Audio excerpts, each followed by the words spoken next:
Hello, this is Andy's Golf and Travel Diary in Houston, and I'm here with Joe Stott, S-T-O-T-T. And Joe, what brings you to Houston today? The transplant games in America. I've been going to the transplant games since 1998 and have enjoyed them every one.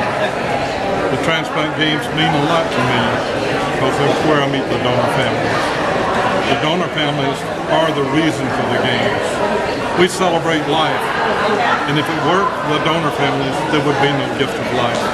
There would be no one to receive the organs because there would be no organs given. Joe, tell me a little about that date in the heart on your back. The date in the heart on my back is the day I received my transplant at Emory University Hospital in Georgia. November 12th, 1996. Yes.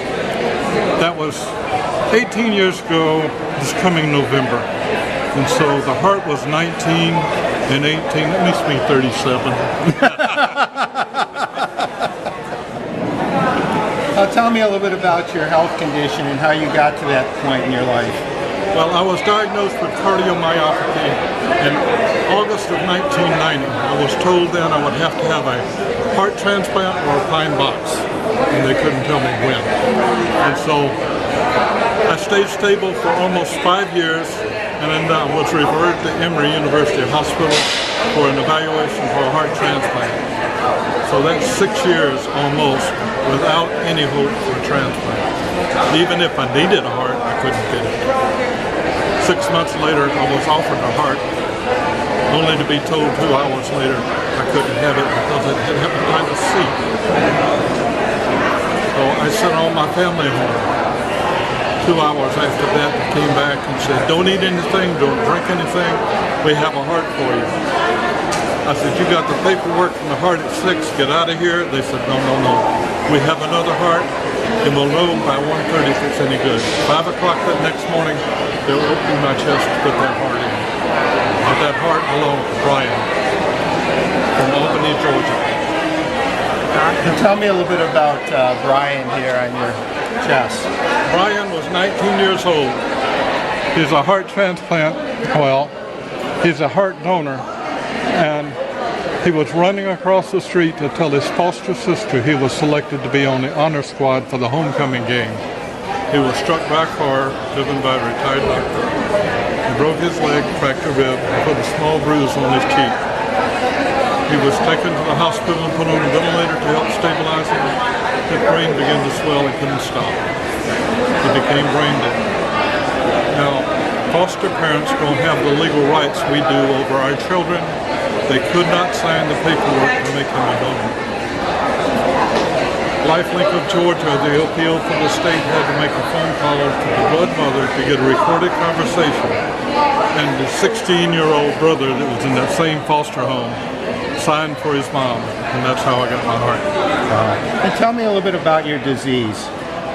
Cardiomyopathy is a degenerative heart disease. It has no cure. The heart enlarges to compensate for getting weaker, and the larger it gets, the weaker it gets, and pretty soon it's just quivering and not pumping anything. It's a acquired disease, or it could be hereditary. My twin brother and I both share that same disease. He got his heart a year and a half after I got mine. He got his in May of 1998, and they told us it was idiopathic. They couldn't determine the origin of the disease. Any idiot could get it. And how is your brother doing today? He's still working full time. You're retired. Well, we both hired at 36.